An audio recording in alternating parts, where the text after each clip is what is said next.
This is fantastic. I didn't think we were going to see this coming for a while. Congratulations. This is a very, very important thing. Thank you very much, everybody. This is a very important thing we're going to be discussing. Please sit down. Thank you very much. This is good news indeed. People said it couldn't be done. You got it done. I just have to sign, right? That's very good. This is really something. And it has to do with the California Auto Regulation, CRA. It's been a disaster for this country. And I want to thank everybody for being here. We officially rescue the U.S. auto industry from destruction by terminating the California electric vehicle mandate once and for all.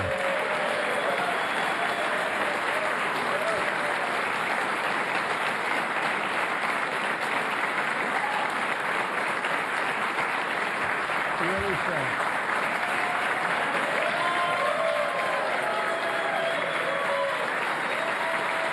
So good.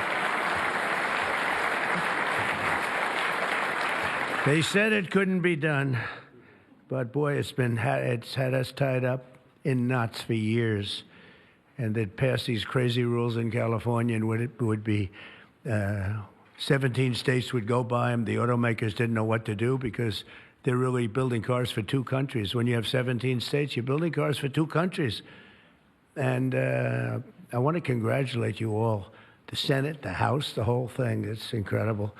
I was going to sign a executive order and give it a shot. But the one good thing with this, number one, it holds up forever. And number two, unless somebody votes it out, they'll never do that.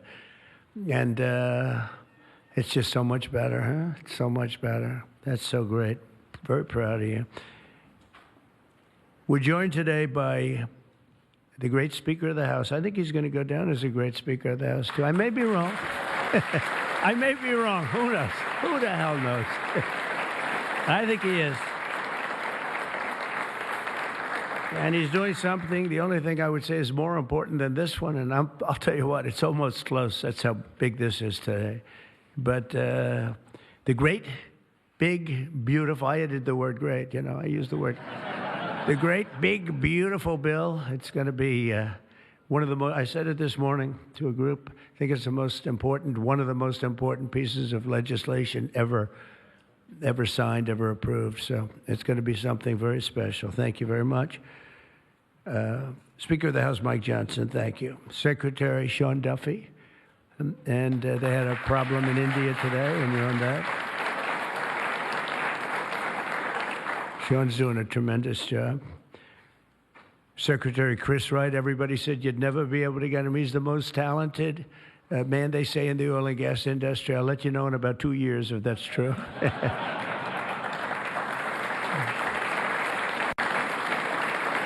Well, Doug Burgum, I wanted Doug Burgum to head up energy because he was so successful in North Dakota. He's governor.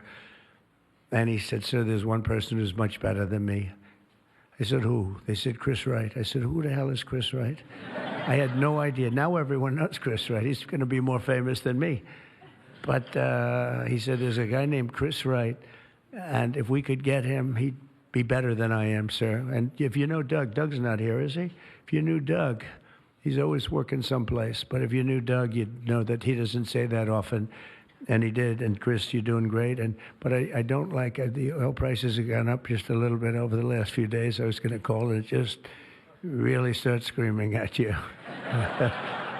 Are we okay? Nothing wrong, right? It's going to keep going down a little bit, right? Because we have inflation under control perfectly. You probably saw the records. Everyone's on television saying, what's going on here? Trump has proven to be right. All of these things. We've taken in $88 billion in tariffs in 2 months. $88 billion with no inflation. And if we're smart, there won't be. Now, we'd like to get this guy to lower interest rates because, if he doesn't, we have to pay. We have a lot of short-term debt. Obama gave it to us originally, and Biden carried it on. They like short-term. I like long-term cheap debt. But a lot of the debt comes through because Biden, he didn't do it. I'm sure he didn't know anything about it. But somebody approved. short-term debt. It's all over the place, and it comes due starting very soon. And if we would lower the interest rates by 1 point, we'd pay about 1 point less. That's $300 billion a year. Can you believe it? 1 point. If he'd lower it by 2 points, we'd pay $600 billion a year less. That's for years, 10 years, 12 years, whatever we make it. But we can't get this guy to do it. And the fake news is saying, oh, if you fired him, it would be so bad. It would be so bad. I don't know why it would be so bad, but I'm not going to fire him. I just want him to, we call him Too Late, right? Too Late is his nickname, like Too Tall Jones. He was too tall, T-O-O. And I just say this because we want to get rid of inflation, and we have. But we're going to be paying more for debt. And all he has to do is lower it. Europe's done 10 lowerings. We've done none.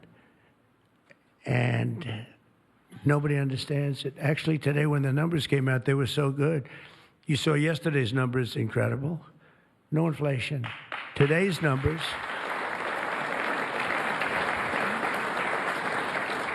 Today just came out, same thing, no inflation. They're all shocked. All these guys are watching from business, CNBC, and all of these different networks. Maria Bartiromo actually got it right. She's been getting it right for a long time, that one. I hope she's appreciated. And Joe Kiernan's been very good at CNBC, I must tell you, but other people aren't so good. But I will say that they can't believe what's happening. But if I could, because we can discuss, we get a lot of press, we get a lot of cameras rolling right now. Not that I like doing it, because I don't. But if we cut our interest by 1 point, for years, we save $300 billion. If we cut it by 2 points, we save, because it's pretty equivalent. We're going to spend $600 billion a year, $600 billion, because of one numbskull that sits here. I don't see enough reason to cut the rates now. And the problem he's got is that, and I explained to him, look, if inflation went up, cut your rates now. There's no inflation. We got it down. We got prices down. We got gasoline down. And you'll keep it going down. But gasoline's down. We drill, it's drill, baby, drill. That's why it's going down. But all that. But think of it. I said to him, he was in my office a couple of days ago. I said, if you think there's inflation, let's find out. Because I think we're going to keep it down. I think gasoline's going to be so far down. Oil, energy, it's so much energy. We have so much energy, we don't know what to do with it. But let's say there was inflation in a year from now.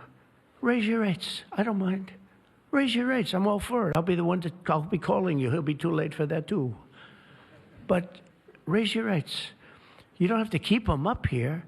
If it's going to go up, I'm okay with you raising, but it's down. And we're going out to financing. And I may have to force something. Somebody said, who's the genius that thought of that? I said, it's me. Unlike Biden, I stay awake at night thinking about how to save our country. He was much better at sleeping than me. He could sleep on a beach. He could sleep on a beach with cameras rolling. I can't do that. But I had an idea. I gave it. They said, we'll go short term for a year. Let this guy get out of office. Somebody will come in, cut it a couple of points, and we'll save ourselves $7, $8, maybe even $900 billion a year. What is he doing? Why doesn't he lower these rates? And with that, we'll get on to the California standard, which is a disaster, okay? So, Chris Wright, you're going to get the numbers down. Thank you very much. Lee Zeldin, one of the most important men in this room. He's the man. I get nervous when I talk to him. He's doing a great job. Nuclear, I say, okay, you can take 2 weeks for that approval. It used to take 20 years, then they wouldn't approve it. Now I say, Lee, nuclear, I'll give you 2 weeks for an approval. A coal-fired plant, you only get a couple of days. And oil and gas will give you a week, okay? Something like that. But he's doing it so fast, and we have so many plants being built right now. It's so beautiful to see. And one of the reasons they're coming here is because they have to produce tremendous, especially the AI, they have to produce beyond believable amounts of electricity. And they're doing, I said to them, I think this was more or less my idea. They didn't have the idea only because they didn't think a thing like this was possible. I said, as you build your plant, you're going to become a utility. And you're going to build a separate plant right alongside of it. You're going to build it. You're going to build a plant that produces electricity. And you'll produce it through natural gas, coal, nuclear. We don't want to produce it through wind because we don't feel like ruining 50 miles of beautiful plains and beautiful vistas. But we want to produce it. You know, interestingly, China's opening up a coal plant every single week. But now I'm finding out it might be 2 plants every single week.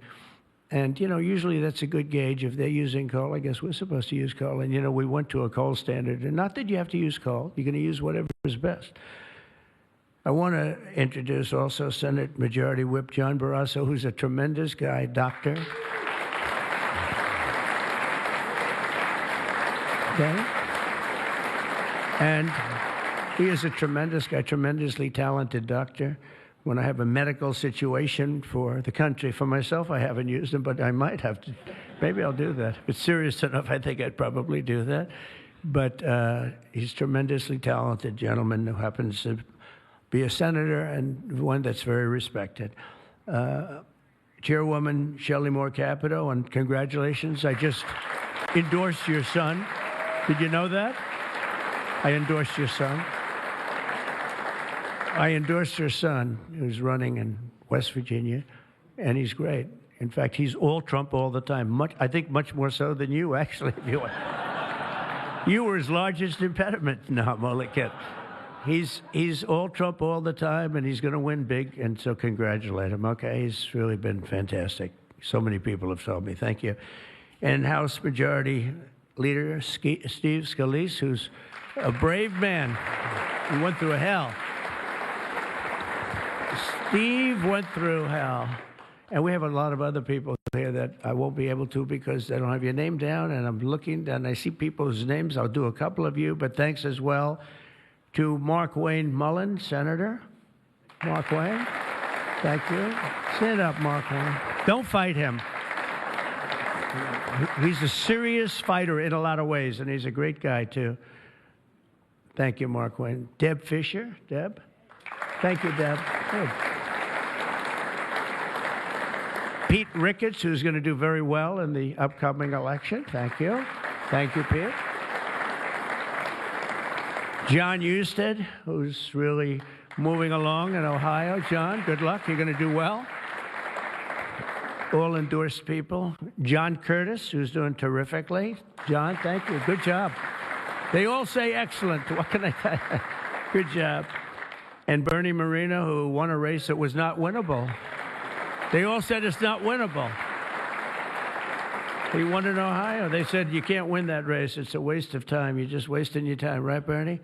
Wasn't a waste of time, was it? Huh? And he won by like 5 points, too. Won by a lot. Along with Representatives Kevin Kiley, Vince Fong, Jay Obernolte, Doug Lamalfa, Daryl Issa. Where's Daryl? I haven't seen you in such a long time. Look at you. How good you look, huh? Good when you have those big margins. It's easier. John Joyce, great guy. John, thank you. Thank you, John. Dusty Johnson, Morgan Griffith, Troy Balderson. Troy from a place called Ohio. And he played very cute at one time, but then he got, boy, I'll tell you, he's become a good politician. Where is Troy now? Where I haven't seen him used for years. I endorsed you early when he was early and younger, but you still look young, and you've done fantastically good. Good work, really good work. Claudia Tenney, New York. Claudia, thank you, Claudia. John James. John James. I don't know. You know, he's running for governor, but I'm not sure I'm happy about that, John. Do we have somebody good to take your seat? Because otherwise we're not letting him run for governor. We can't. You have somebody good, right? Okay. As long as you like them, they'll win. Tracy Mann. Tracy, thank you very much. Thank you very much. Appreciate it. Michael Baumgartner. Michael. Thank you, Michael. Good job. David Rouser. Thank you. Glenn Grothman. Hi, Glenn. Thank you very much, Glenn. Brett Guthrie. Brett. Thank you, Brett. Rudy Yackham. Thank you. Thank you, Rudy. And I want to thank you all. And there's some additional people in the room, but we have to get back to this. Is like so big. This is a big one. Under the previous administration, I could go point after point, everything they did, open borders, men playing in women's sports, transgender for everybody, let's go transgender. What a group of people you had over there. They must have hated our country. Under the previous administration, the federal government gave left-wing radicals in California dictatorial powers to control the future of the entire car industry all over the country, all over the world, actually. Because they have to build a car. They can't build 19 different cars called the same thing. And really, it was all over the world what was happening. They approved Governor Gavin Newsom's ridiculous plan to impose a 100% ban on all new gas-powered cars within a very short period of time. Think of this. You couldn't buy any other car except an electric-powered car. And in California, they have blackouts and brownouts. They don't have enough electricity right now to do the job. And countrywide, you'd have to spend $4 trillion to build the firing plants, to be able to, they call them a lot of things, charging plants, firing plants. $4 trillion you'd have to spend. In the Midwest, they built 9 of them. 9 individual, it's like a pump, just like a pump, except instead of gas, electricity comes out. They built 8 of them. $9 billion they spent for 8. 8 little hoses, $9 billion. Now, I'm sure they could have done it for about, 1/1000th of that, but even if they did, it's unaffordable.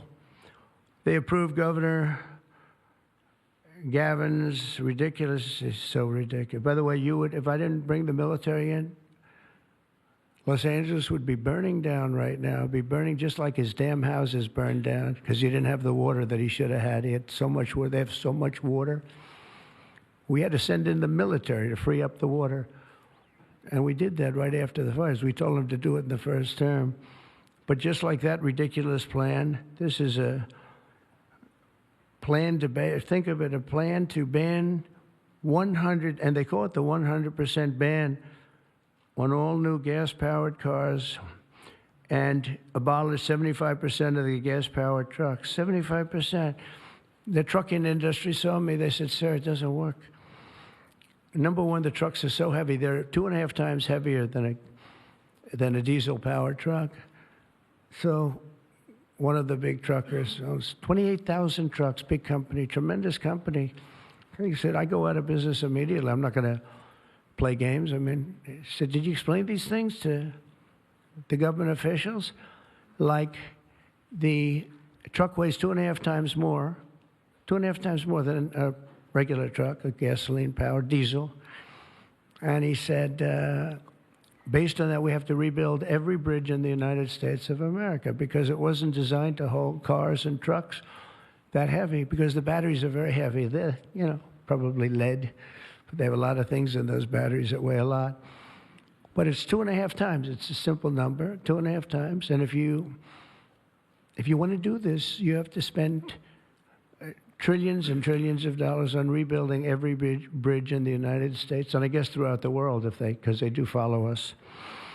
And the big rig buses and even cement trucks, they want to abolish certain categories of truck, but they want to go 75% of all of these trucks have to be abolished almost immediately. The time is just crazy. And they don't go far. Another little problem. With a tank of diesel, you can go from New York to Los Angeles if you want to go to Los Angeles right now. But New York to Los Angeles, and you can go back a little bit. With the electric truck, you'll stop approximately 6 times. Enjoy your stop. And the truckers saw me, and I said, did you just explain this? Because this is like, you know, if you explain it, if a person's reasonable for that, he said, we explained it, they didn't care. They said, we're going all electric. They can't be stupid, because anybody that can cheat on elections like them is not a stupid person. But they must hate our country. But I said to this big trucker, he said, sir, I've been buying trucks my whole damn life. He's a rough guy, smart guy. He said, I got thousands of them. I've been buying them for 50 years. And every single year they got better. They got more efficient, they got bigger, they got stronger. I build apartments in my trucks now for the drivers. I said, what's an apartment? That's on the cab. They put this in. And sir, I know you like luxury, but you wouldn't mind living in one of these. I said, maybe I would, maybe I wouldn't. I mean, it doesn't sound too appealing, but I said, so what's the problem? He said, so I noticed one thing. For 50 years, every single year, one thing happened. They got better. They got stronger. They got more efficient. They got faster. They could carry any load. If we went to this standard, we'd go back beyond 50 years. They wouldn't go as far as a truck from 50 years ago. It would be too heavy and have all the other problems. He said, we'd be going backwards. We'd be taking a trucking industry, would be starting all over. But actually, it would be worse because it was better 50 years ago than. So I said, what are you going to do if I don't win this election? This was before the election. He said, you don't win the election, I'm going to close up my business because I'm not going to lose he said, I'm not going to lose my ass. I know exactly what's going to happen. It's going to be a catastrophe. It's the craziest thing I've ever heard. They're making you buy stuff that doesn't work. It's no good. It doesn't work. And I'm all for electric. If you want to buy electric, you can buy electric. Cars are great. If you buy the right ones, cars are great. And you should be given the option, buy the electric car, buy a gasoline-powered car, buy a hybrid. Probably not hydrogen, because hydrogen has a tendency that when it blows up, you're gonzo. It's over. They find you 75 yards down the road, you know. Where is he? Well, I think that's him, but I'm not sure. So, you know, they said, we think we can solve the problem. I said, that's not good enough when they think. No, it sounds like it's quite severe. If it doesn't work, Steve, it'll work most of the time, but if it doesn't, it's over. It'll make your accident look like peanuts compared.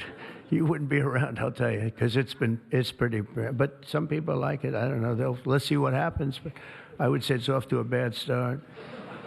But because of the size of California's population and the fact that 17 other states follow California, that's the problem. 17 other states follow California. They have the most ridiculous law. They have the most ridiculous laws I've ever seen for a lot of things. This is just cars. And trucks, and they have a lot of them for other things. But it's called the California Car Standards. And this horrible scheme would effectively abolish the internal combustion engine, which most people prefer. Like so far, I'd say about 90%. In fact, General Motors announced yesterday they're going to spend about $6 billion because of tariffs, and maybe because of my election on November 5th. But because of tariffs, I think, more than anything, they're all coming back. They're coming back from other countries that took them 25, 30 years ago. They're all coming back. We have now almost $15 trillion. They had almost nothing last year, and the year before, they've very, very little. Nobody wanted to be back here. Nobody wanted to come to our country anymore because we were like stupid people. We looked like stupid people. We were laughed at all over the world. Now we're not laughed at anymore, I can tell you that. But they wanted to shatter our domestic supply chains and literally grind civilization to a halt. We would have gone so far back. It's hard to believe, actually. Hard to believe when you don't have enough electricity to give a person a little air conditioning in the summer, and now they want you to take electricity and fire up all these cars. But we're not going to let that happen.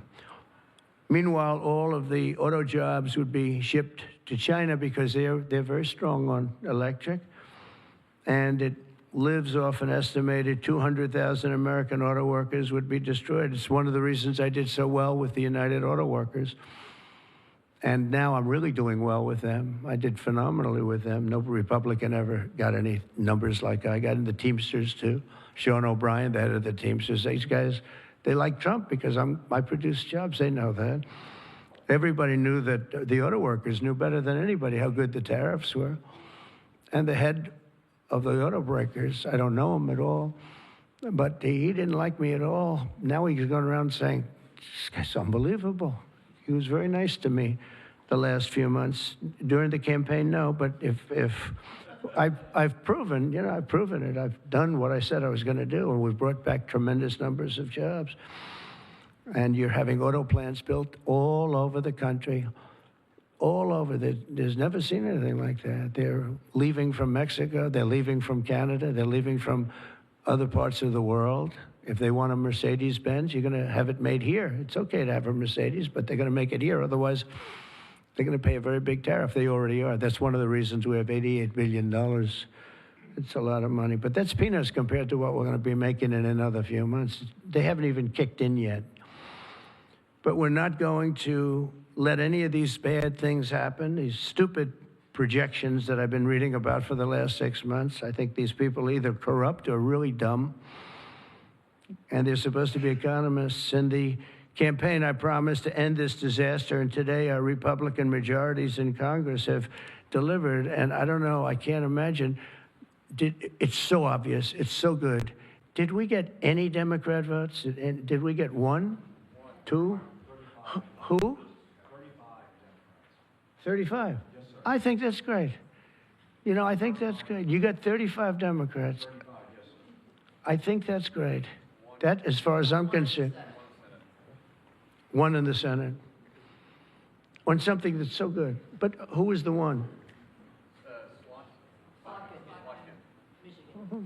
Well, I shouldn't have asked. I congratulate her. I don't care. I think it's great. It's very interesting. Why did I ask that question, Mr. Smith? But in a few moments, I'll sign 3 pieces of legislation that will kill, totally kill. You can't do anything about it.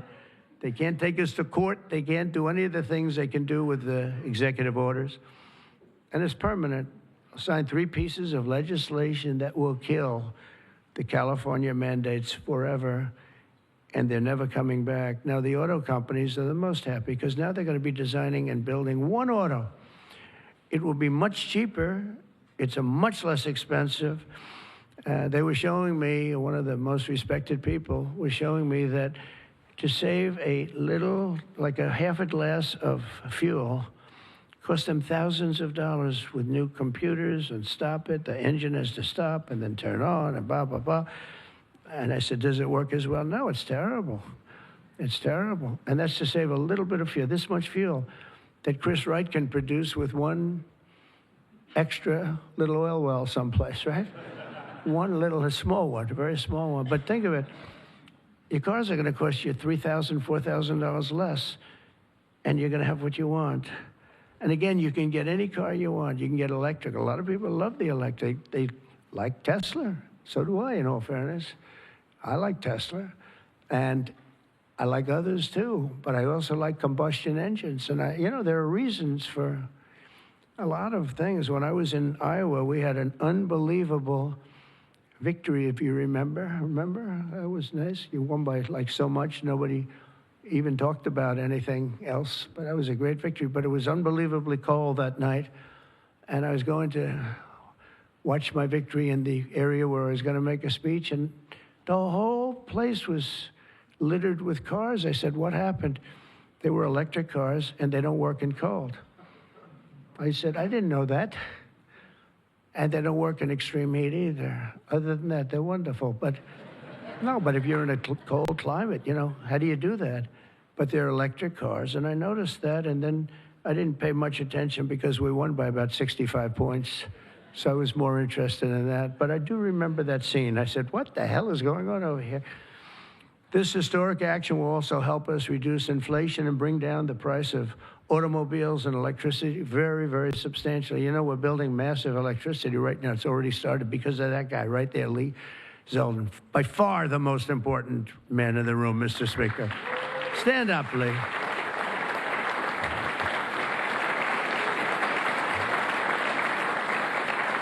He blows you guys away, John. He blows the politicians away. I'm sorry right now. He's a great politician. He almost won for governor in New York, which is just missed by a few points. And that was another race that was not winnable, but you almost got it. But I think what you're doing now is even bigger if you want to know the truth. I think it's actually more important if you can believe that. Under the previous regime, car prices skyrocketed as a direct result of the mandates. These mandates, this nonsense that you had to do. And they had so many other rules and regulations that the car companies who are here today appreciate that. And Susie Wiles is here today. Stand up, Susie. Most incredible woman. Most powerful woman in the world, they say. She's the most powerful. She was rated the most powerful woman in the world. Susie Wiles. One phone call and a nation is destroyed. She could destroy 5 nations with 5 calls, and she's doing a great job. More importantly, right? Doing a great job. Nobody like Energy prices would likewise soar as the radical left forced more electric vehicles onto the grid while blocking approvals for new power plants. They want to block the approvals. They want you to have a car with electric, but they block the production of the juice that runs the cars, and all of them, all forms of cars. It's just the craziest thing. We're in a different sphere now. We're in a whole different planet right now. The result would be rolling blackouts and a collapse of our power systems. We'd have a total collapse. You couldn't do it. You couldn't even do it. Think of it, they're forcing you to do something, and they want you to do boats also. I assume boats are being covered by this, and boats, they want you to go all electric, and the batteries are so heavy, the damn boat practically doesn't float. I used to have a lot of fun talking about that one on the tours. We'd talk about it. And I said, what would happen if the boat sank? Because we went to North Carolina, South Carolina. We visited boat factories. Unbelievable guys. And they said, sir, we have one problem. They're forcing us to go electric for the boat. I said, how's it going to work? The boat will not float, sir. It's so heavy, and it won't go fast, and lots of other. And I did ask him a question, because I have a lot of background. My uncle was a big shot at MIT, the smartest guy. He never had a smarter guy. And I guess I have a little of that. My first question was, what would happen if the boat sank? Do you get electrocuted? Remember I said that? And I used to be decimated by these people back here, right? I used to be decimated. They'd say, what kind of a crazy question is that? So I'm actually serious. What happens if you're an electric boat and the boat is going down? You're in trouble, Susie. And I used to say, remember, I'd get decimated. The audience loved it, but the press would laugh at it. I said, so if I have my choice of going down or jumping 5 or 6 yards away from the boat, but there's a shark there, what do I do? You know what I said? I'd rather be electrocuted. I said, I'll take electrocution every single day. But actually, he said, nobody's ever asked me that question, sir. He makes boats. Nobody ever asked me that question. This is really an unusual question. He said, and honestly, I don't have the answer. He wasn't able to. I said, don't worry about it. If I win, you won't have to worry about it. But today, we're saving California, and we're saving our entire country from a disaster. Your cars are going to be thousands of dollars less money.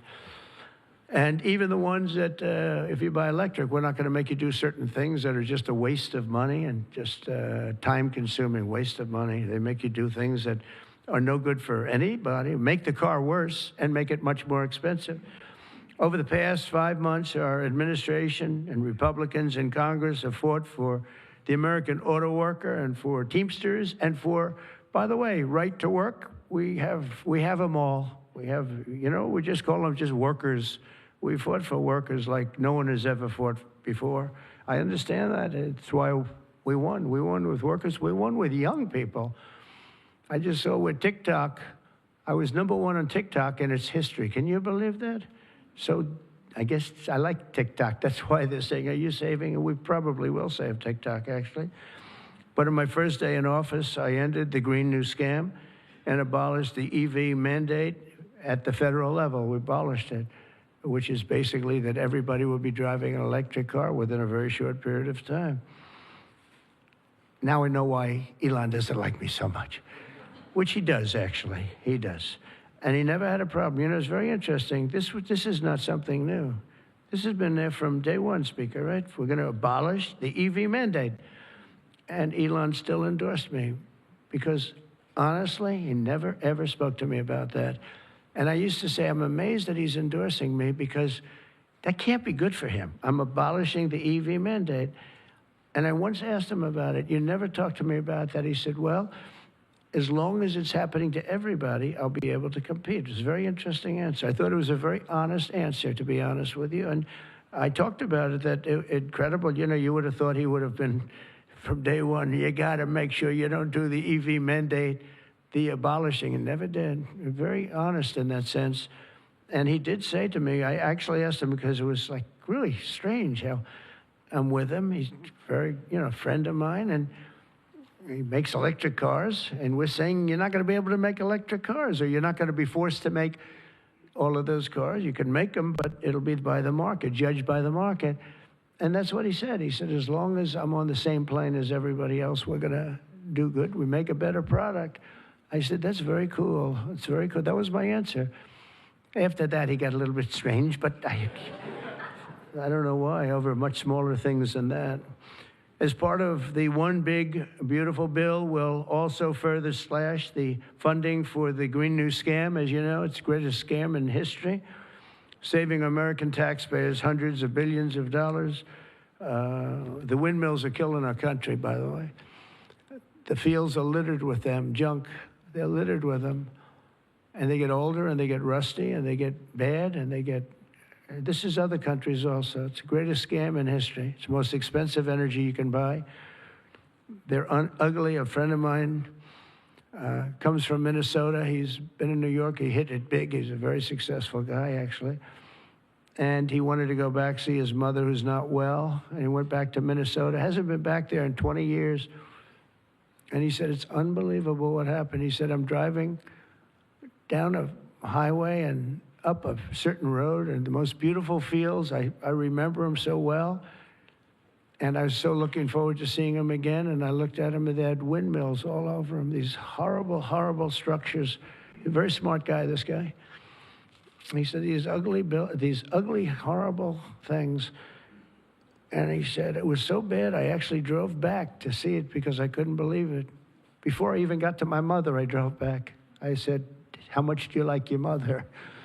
But no, it hurt him to see it. He said, I looked at this field that was one of the most beautiful places in my own mind and imagination that I've ever seen. And I said, it's littered with this garbage.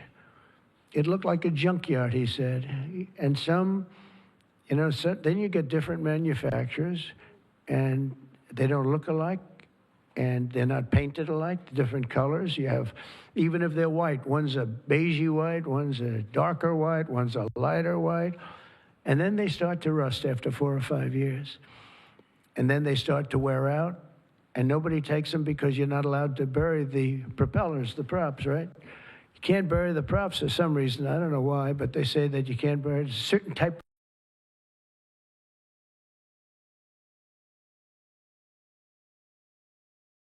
What they do is they leave them up.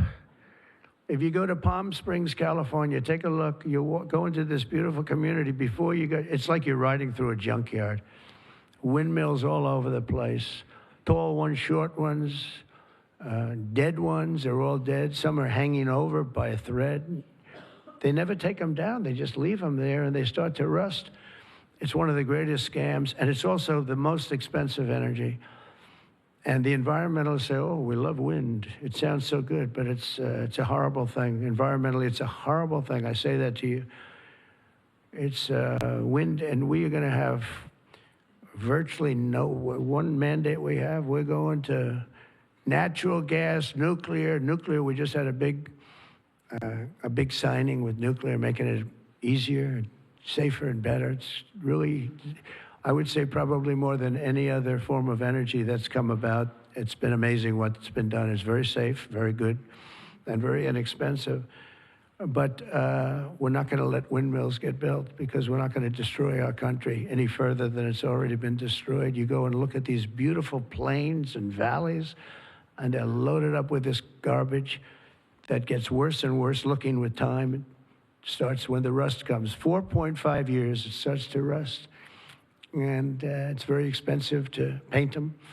So they don't paint them, and they're horrible. What's happened is horrible. So we're not going to approve windmills unless something happens that's an emergency. I guess it could happen, but we're not doing any of them. I hope the Senate will soon pass a bill the House can quickly approve and get to my desk by the 4th of July. We'll have this done. And to further defend our auto workers, I imposed a 25% tariff on all foreign automobiles. Investment in American auto manufacturing is surging because of it. They have Mercedes all over. They pay 25% if they don't make the car in the United States.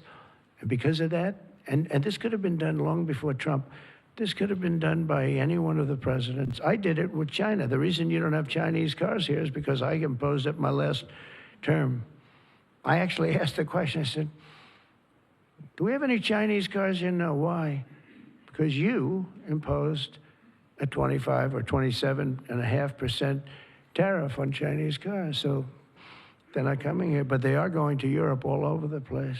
But I love China. We just made a deal, and I respect President Xi a lot. And we made a deal that's good for both countries. The deal we made with China, good for both countries. Going to be a lot of money made, and it's going to ultimately open up China, which is the ultimate thing. And I'm going to be working with President Xi. We had a long talk about it. And that's going to be good for China. It's going to be good for us. But we're going to be opening up China. That's bigger than what we signed. And I think had we not signed it, that wouldn't be happening. It's going to happen. It's going to happen fairly soon. But to further defend our auto workers, I imposed this 25% tariff on all foreign automobiles and investment in American manufacturing and auto manufacturing. All manufacturing is surging. And I might go up with that tariff in the not-too-distant future. The higher you go, the more likely it is they build a plant here. Ford has just announced that it's going to invest $500 million in some of the things involved in what we just did. General Motors is going to spend $4 billion. They just announced that yesterday. Stellantis announced that it's going to reopen its Belvidere assembly plant. That's good. I know the plant very well. Had a lot of problems. They're going to spend $5 billion. And Hyundai announced that it will invest $21 billion in America. They wouldn't have invested 10 cents if we didn't have tariffs, including for manufacturing American steel, which is doing great. American steel is doing great now because of what we did. You wouldn't have, if I didn't put tariffs on steel, they were dumping steel. China and a lot of other countries were dumping steel in our country. Garbage steel, dirty steel, bad steel, not structurally sound steel, real garbage, but it was still there, lots of it. And if I didn't put tariffs, I put 25 and 50% tariffs on steel, right? John James would put tariffs on steel, and we were doing great with steel. Now we're really doing great. A big investment is being made in Pennsylvania. You've been reading about it. They're going to spend $17 billion on U.S. steel. And all the steel workers wanted it. And we have a golden stock. We have a golden share, which I control or president controls. Now, I'm a little concerned whoever the president might be, but that gives you total control. It's 51% ownership by Americans. And we have a company, a great company, Nippon. They're coming in from Japan. They're going to spend $17 billion. And somebody said, well, what happens if it doesn't work out? I said, they spent $17 billion. We can't put it on a trailer and drive it to Japan. This is a steel mill. You know, some businesses you can move. You move your office, and that's where the business is.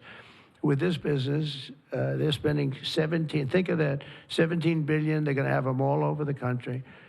I want to introduce several of the great Americans representing the millions of people whose livelihoods we're saving with today's action. I just can't tell you how incredible this action is, because nobody thought. This was one that I wasn't so, I would have rather had it than almost anything, but I was told by everybody, except that guy right there, that you couldn't get it. Bill Kent runs a chain of family-owned convenience stores that opened in West Texas in 1957, known as Kent Quick. And Bill, if you could come up and say a few words about what the signing means to you, please.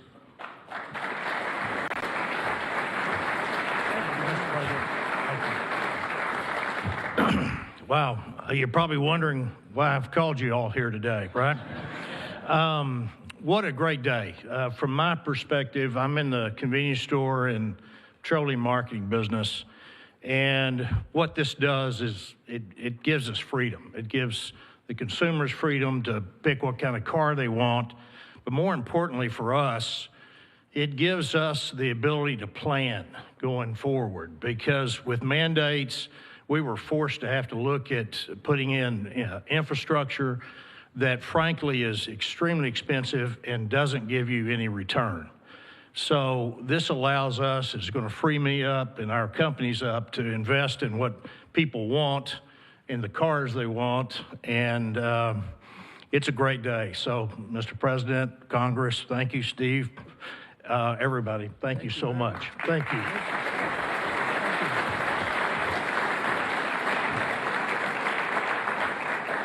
And a friend of mine for a long time is John Hess. He's one of the top CEOs in the country.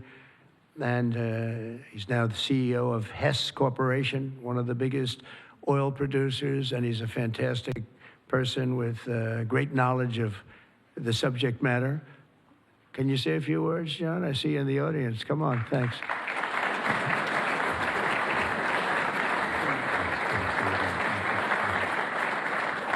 Hi, I'm John Hess, and CEO of Hess Corporation, a proud producer of oil and gas in North Dakota and the Gulf of America. And so you all know,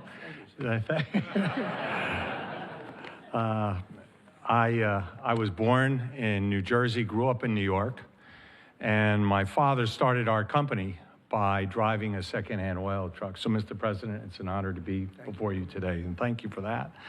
Mr. President, during your campaign, you made a commitment to the American people to repeal unworkable and costly mandates for cars and trucks and let the consumer choose what type of vehicle they drive. Today, with the bipartisan support of Congress, you're making good on that promise. I'd like to recognize Speaker Johnson, Leader Thune, other members of Congress whose tireless efforts were critical to the outcome we're celebrating today. And a special thank you to Senator Capito for her leadership.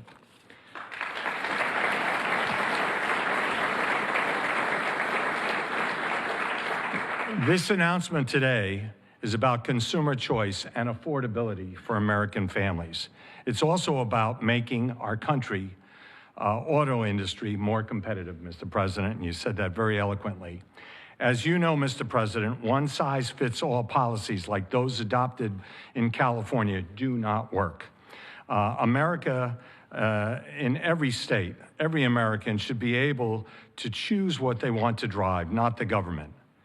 We as a country would be basically leaning into our competitive advantage with this repeal on oil and gas. Oil and gas are a strategic industry for our country, underpinning energy dominance, economic prosperity, and national security. We are truly energy independent. So, Mr. President, on behalf of Hess Corporation, on behalf of the oil and gas industry, and every family across our country, thank you for your courageous leadership and your commitment to consumer choice and energy affordability. Thank you very much.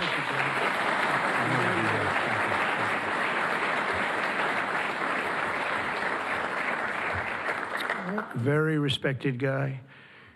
The California EV mandates would also have devastated our nation's incredible truck drivers and the trucking industry, and I gave you a little bit of a rundown on that. But a diesel-powered semi-truck can drive from Reno, Nevada. I'll give you some other locations. Nevada to Los Angeles, California, and back on a single tank of diesel oil, diesel fuel. But the same exact journey would require an electric truck driver to stop also 6 times at recharging stations, adding an estimated 9 hours to the trip. I don't know too much about the trucking industry, but this is not sounding good. Here to discuss a little bit about the trucking industry, Gina Jones. And Gina, a real expert on trucks, I can tell you that. She's going to come up and tell us about trucks. Thank you, Gina. Thank you, Dan. Thank you, Mr. President. Thank you very much. And thank you, members and Congress. The trucking industry has America's back, and we are grateful that a president and the administration that have our back too. Today, trucks are 99% cleaner than a generation ago. We need great partners in government to continue that process. We cannot allow one state's regulations to disrupt our entire nation's supply chain. Allowing California to do so would have negativity impacted the hundreds and thousands of truck drivers who deliver critical goods across the country each and every day. In order to deliver for American families and businesses, we need realistic national standards.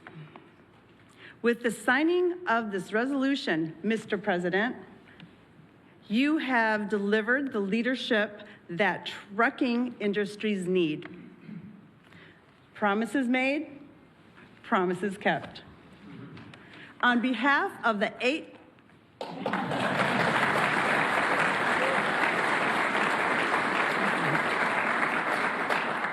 On behalf of the 8.5 million Americans who work throughout the trucking industry, I thank you. Thank you very much. Thank you very much. Great job.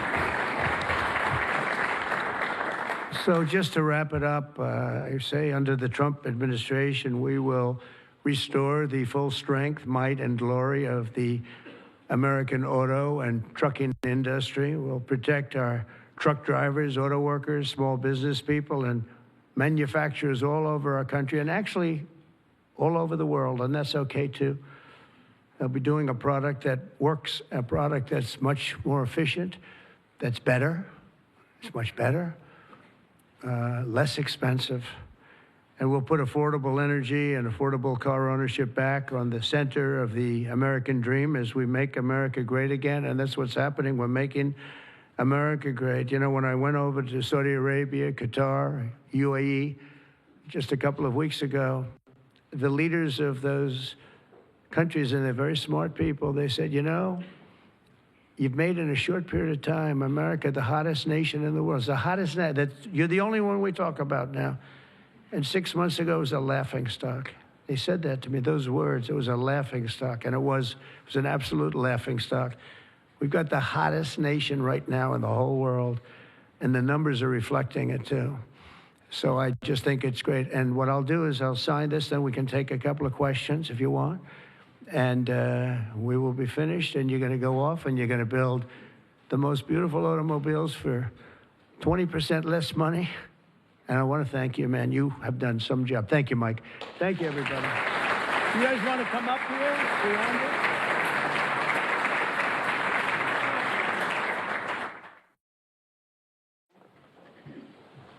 Come on, surround it.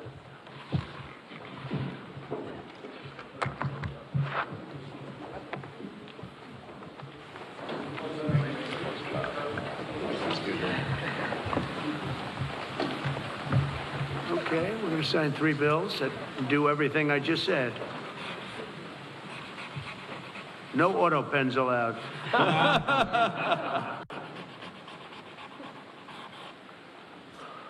That's for you. Keep that mic.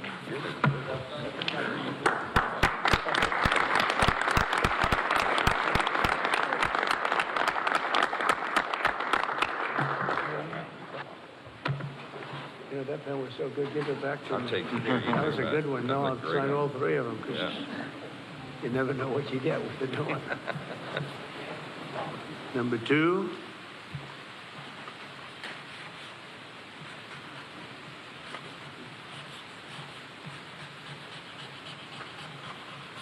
Very steady hand. It's very important. Very steady.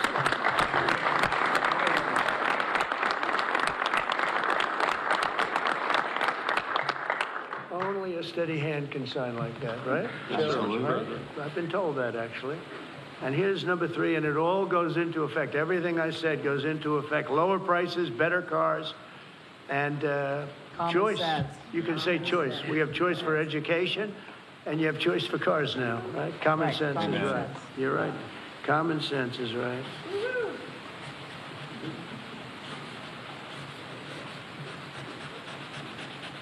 Okay, now I can give you Yeah. the pen. All And right. I'll give you these. Shelley?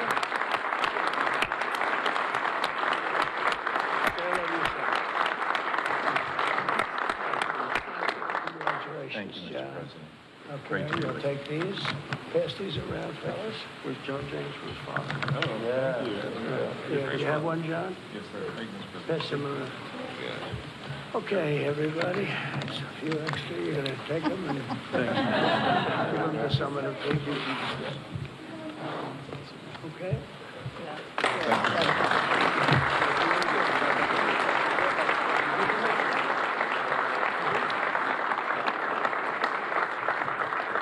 Go ahead, please. Mr.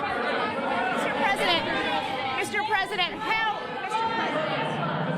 President, All right, Brian, yeah, please. I have some very close friends who run some of the largest auto dealerships in Southern California, Rustack Automotive Group. Good. Their message to you, they're 100% behind you right now. They know they're going through some soft sales period, It's but true. they're in it for the long haul. What's your message to thousands of auto dealerships across this country that are kind of navigating through this tariff? Yeah, they're going to do better than ever before. They're going to sell cars in America at levels that they've never even thought of before. And they're going to make more money than they ever made before. It's going to be great. They're going to be selling a better car, too. It's going to be a better product. And they're behind you 100%. I know. I know that. They have been behind me, right? They knew it was right. They've been asking for this for 25, 30 years, in all fairness. No, they're very happy. I told you the Auto Workers Union, we got tremendous votes. But they like me today even better than they did on Election Day on November 5th because they see the results now. They're all happening. And yeah, and they have plants moving in, Brian. A lot of plants are moving in. Thank you very much for that question. Yeah. Governor Gavin Newsom trying to kill the auto industry. Oh, he was killing the auto industry. I don't think he knew it. I think he's a guy who he's just got a faulty thought process. You look at that train. The train is the most. I've seen people, stupid people with cost overruns for years. I've watched where something would cost twice as much or 3 times, but this thing is costing 20 times more. It's the most incredible disaster I've ever seen. That's one. The cars are just as bad. Everything's bad. And now you have this situation. So his own sheriff, who's a good man, by the way, said 2 days ago or 3 days ago that we could not have done this without the military. They were going to take over this whole, they couldn't have done it. Now today they got him to change his tune. He said, oh, I think we could have handled it. You know, it's so sad. He was so honest. I was using his quote all over the place, and they got him to change. But he knows. Los Angeles would be right now burning to the ground, just like the houses burned to the ground. It's so sad what's going on in Los Angeles. Think of it. They had a fire that should have never had because they should have listened to me in the water. Eventually, we broke in and we had the water come down from the Pacific Northwest. I could show you pictures now with the half pipes, the big half pipes coming all the way down California. Water, so much water. They don't have any droughts. They don't have any. They have so much water. They sent it all out to the Pacific Ocean for 20 years. So ridiculous. And we got them to take it now. But what they do and what they're doing, this is a big problem. And what they really want to do is keep criminals because they're trying to protect criminals. Sanctuary cities are a disaster in this country. And most of the voters don't want them. Politicians like them for whatever reason, but I think the politicians are wrong. That's why we won in such a convincing fashion. We won all 7 swing states. We won by millions of votes. We won 2,750 districts as opposed to 505. That's why when you look at the map, it's almost all red. It's got 2 little blue stripes on each side of it. It's almost all red. But now you have to... I always got along with Gavin. I like Gavin. I've liked him, always. He said I never called him. You know, they asked him a question on Fox, I guess. I never spoke to him. He doesn't remember the call. He doesn't remember. I never spoke. And then I produced a phone call. I had it. It took me about 2 minutes. I said, well, here's the call. It lasted 16 minutes and 4 seconds. And it was at 12:30 in the evening. I actually made a call, didn't pick up. I called him a second time, and he picked up. And I told him, I said, you have to get your ass in gear because you're going to have a problem there. And he would have. If we didn't bring the military in, he would have had, you would have right now something. And I went through it because I follow the rules 100%. And I watched in Minnesota where you have the man who ran for vice president of the United States. Fortunately, he was a disaster. But he wouldn't call in the National Guard. And I eventually called in the National Guard, but it was seven days late. I said, I'll never do that again. I'm never going to, if I see problems brewing, if they're not going to do the problem, I'm not going to wait 2 weeks. Because that city, Minneapolis, burned down. If you remember the CNN anchor, he was standing there saying, yes, this is a peaceful rally. And behind him, the entire city was on fire. It looked like World War II. And I appreciate the question. Please. Mr. President, thank you very much for taking. Thank you. 2 questions, if I may, sir. First, the terrible, horrific plane crash in India today. I'm sure you saw the images on TV. Your reaction to that first, and will you speak to Prime Minister Modi? The plane crash was terrible. I've already told them anything we can do. It's a big country, a strong country. They'll handle it, I'm sure. But I let them know that anything we can do, we'll be over there immediately. But it was a horrific crash. It looks like most are gone. They actually maybe have a couple survivors, which is just heard. But that was a horrible crash. Nobody knows. Nobody has any idea what it might be. I gave him a couple of pointers. I said, maybe you'll look at this or that. You know, we saw the plane. It looked like it was flying pretty well. It didn't look like there was an explosion. It just looked like the engines maybe lost power. But boy, that is a terrible crash. It's one of the worst in aviation history. Yeah, second. How confident are you, sir, that conflict with Iran can be avoided? Well, I'd love to avoid the conflict. Iran's going to have to negotiate a little bit tougher, meaning they're going to have to give us some things that they're not willing to give us right now. I'm the last person. I've kept us out of wars. We defeated ISIS completely, 100%. And I haven't had it's peace through strength. I believe in peace through strength. We're the greatest military in the world. I rebuilt the military, as you remember, for 4 years. I rebuilt the military. And then we gave a chunk of it away, but it was still peanuts. It was a lot, but it was peanuts compared to what we rebuilt. Gave it to Afghanistan, one of the most embarrassing moments in the history of our country with the whole withdrawal, the way they withdrew was very embarrassing. But we rebuilt the military. We have the greatest, strongest military. We defeated ISIS. We defeated ISIS.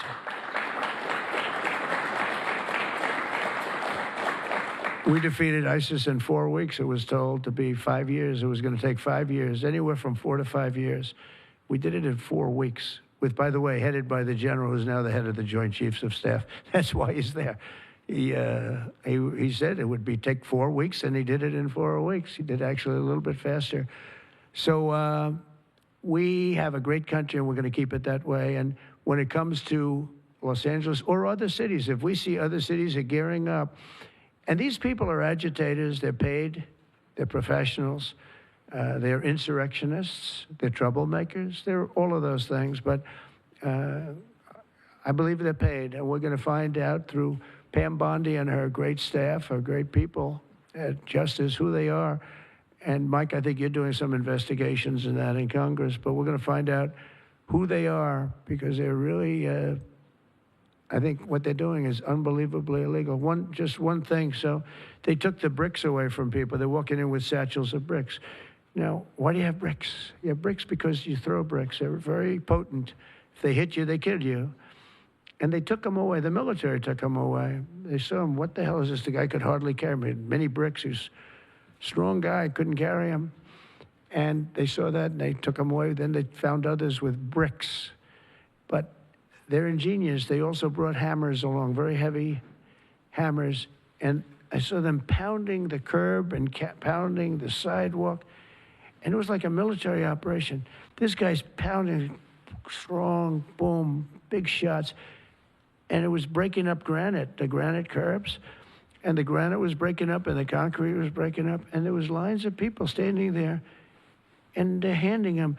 And then he stopped handing them. They just went down and picked him up. It was so professional. I said, that's a professional organization. This is not like people at random. This guy's breaking up because they couldn't use the bricks. So who would think of this even? Did a lot of damage. A lot of curbs are broken. A lot of sidewalks broken. But I never saw that before. That's one I haven't seen. I thought I saw it all. And they have it on tape. And with that, people get killed. You know, they go to the bridges and they drop the concrete off the top of the bridge with a car coming along at 70 miles an hour, and the person dies. We had a lot of car problems. You saw that. They were all over the road. They were littered all over the road where the cars got stopped by concrete going through the front windshield. These are bad people. If we didn't go, Los Angeles right now would be on fire. It would be a disaster. And we stopped it. And last night was very good. Nobody showed up. You know why they didn't show up? Because we were there. If it was just the police, because the police are great. I know those police, they're great, but they're told not to do anything. They're not allowed to act. Thank you.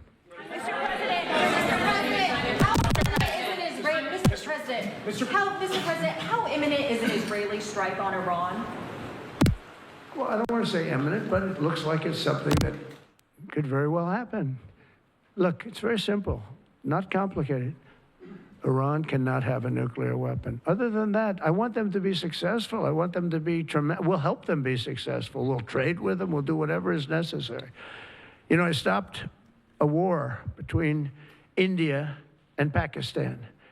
And I stopped it with trade. I don't think I've ever seen a story written about it, but it was pretty cool. They were getting ready. Pakistan was their turn to hit, and eventually they're going to go nuclear. And I stopped it. I called each. I respect each leader greatly. I know them. And I spoke to them, and I talked about trade. I said, but you're not trading with us if you're going to go to war, if you're going to start throwing nuclear weapons around. And I said it to both of them, and they were both unbelievable, actually. They understood it exactly. They stopped. I stopped that war with phone calls and trade. And India's here right now negotiating a trade deal, and Pakistan's coming, I think, next week. And I'm very proud of that. Nobody died. Nobody, the nuclear weapons, they each have very severe, very substantial numbers of nuclear weapons. And I think we should get some credit for that. You know, the whole Republican Party should, because that's their mindset. Please. Mr. President. Yes, ma'am. What? On your China deal, Mr. President, are you still concerned about the national security issues with Chinese students studying in the United States? Look, I've always been in favor of students coming in from other countries. That includes China. And we have 500,000 Chinese students coming in. I've always been in favor of it. Does it mean that you have to watch people? Yeah, you have to watch students, but you have to watch other people also. I've always been strongly in favor of it. I think it's a great thing. It's good for our schools. I think it's good for our country. I'm also in favor of having them stay. I've been in favor of letting them stay. If you get educated for 4 years, you're willing to get educated for 4 years. I like people being able to stay. You know, they have some great students. You have some, These are Republicans clapping. Because a lot of Republicans don't like that idea. I happen to like it. I'm a real Republican, believe it or not. But I like the idea. They go 4 years. To me, that's almost like, just buying your way in a very legitimate way. And, you have stories where Apple wants to hire somebody and they can't hire him because he can't stay. He went to a great school. He finished first in his class. They made him a big offer. And everything's done, but he has no idea whether or not he's going to be able to stay. And I'm all for making sure that people like that can go to work for all of our great companies.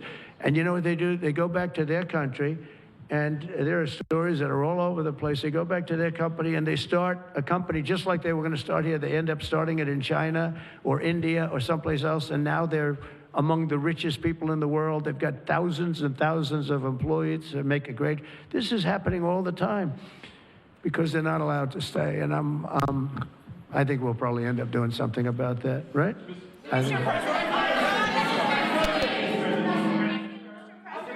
Yeah, go ahead. Go ahead. You in the blue, please. Light blue. Thank you, Mr. President. How close are you to step back between Ukraine and Russia? We see a very bad escalation. Are you going to leave it in the hands of the Europeans? I'm very close to the situation. I'm very disappointed in Russia. But I'm disappointed in Ukraine also, because I think deals could have been made. And, we're losing 5,000, 6,000 people a week, soldiers mostly, but also people living in towns because they're getting hit by missiles again. How'd you like to live in a building and you think a missile has a good chance of hitting your building during the evening? It's horrible. Must be horrible to live like that. But, we'll get it, but it's, I'm disappointed that it's not done. We did great with India and Pakistan. We did very good with Israel. I thought, look, October 7th was a disaster. People forget, they like to forget.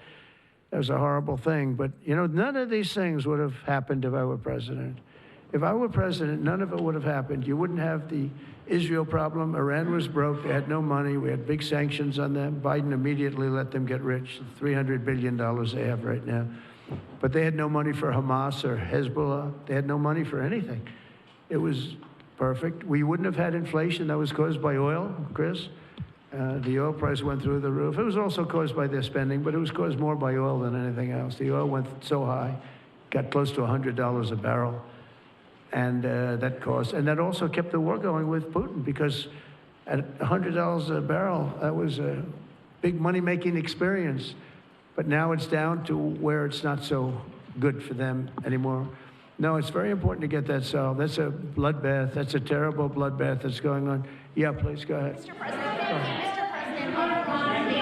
Following up your question, answer on India and Pakistan for stopping the war between them. India says that they cannot talk to Pakistan unless Pakistan takes actions against terrorists. We're going to get those two getting together, I told them, India and Pakistan, they've had a long time rivalry over Kashmir. And I said, I can solve anything. I'll be your arbitrator. I will be your arbitrator. I can solve anything. And I started the first question, how long has it been going on? They said, 2,000 years. I said, oh, that's all right. Maybe I'll take it. Mr. President.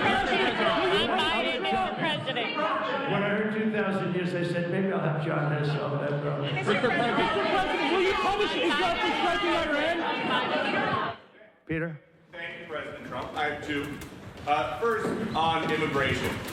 What made you change your mind about targeting in California farmers and people in the hotel and leisure business? Well, we're not targeting. In fact, if you look today, I put out a statement today about farmers.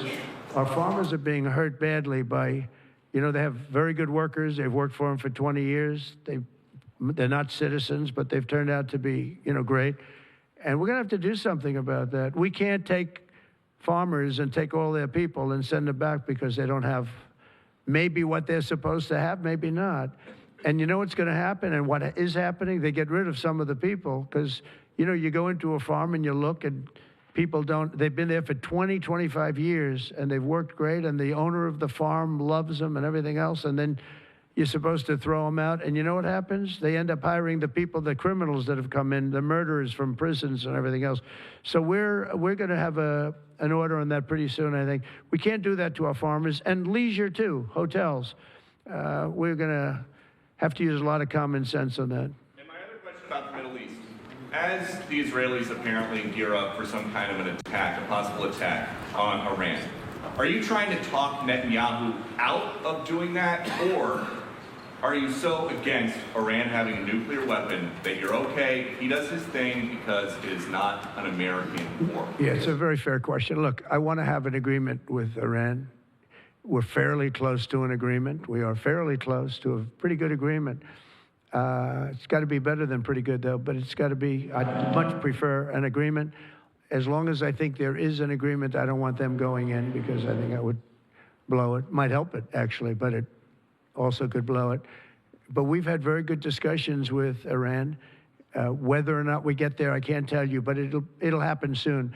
I say this, Peter, very strongly. They can't have, whether it's going in or not going in, they can't have a nuclear weapon. I'd prefer the more friendly path. And can you tell us what the Israelis told you that made you start to evacuate the dependents of servicemen and women who are stationed in the Middle East? They didn't tell me anything, but I said, look, there's a chance of massive conflict. We have a lot of American people in this area, and I said, we got to tell them to get out because something could happen soon. And I don't want to be the one that didn't give any warning and missiles are flying into their buildings. It's possible. So I had to do it. I had the choice. Do I do it or not? Doing it has its downside, but it also has its upside. Like you're going to save a lot of lives if it should happen. Hopefully that doesn't happen. Right? Thank you.